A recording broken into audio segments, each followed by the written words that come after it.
Info Afrique sur Al24 News et bienvenue.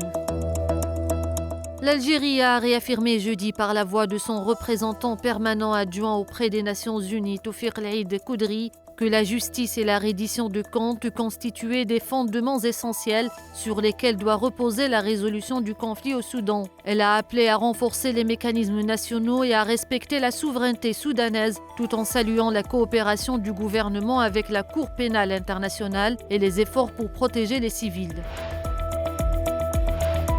Cette position intervient alors que le conflit au Soudan continue de provoquer une grave crise humanitaire. L'Organisation internationale pour les migrations a indiqué qu'environ 700 familles ont fui jeudi la ville de Bara dans le Kordofan Nord suite à des attaques des forces de soutien rapide. L'agence onusienne alerte sur une situation sécuritaire qualifiée d'extrêmement volatile.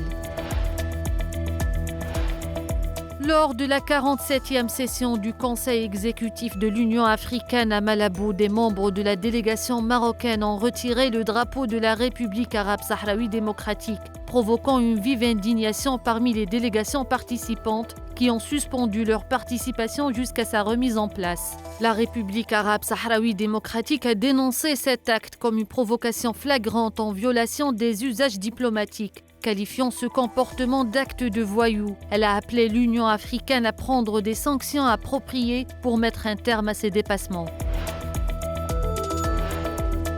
L'Ouganda a rouvert jeudi plusieurs postes frontières avec la République démocratique du Congo, y compris dans des zones proches des positions occupées par le groupe rebelle du M23. Ces points de passage avaient été fermés en janvier sur ordre du président ougandais. L'armée a confirmé leur réouverture, permettant désormais la libre circulation des personnes entre les deux pays.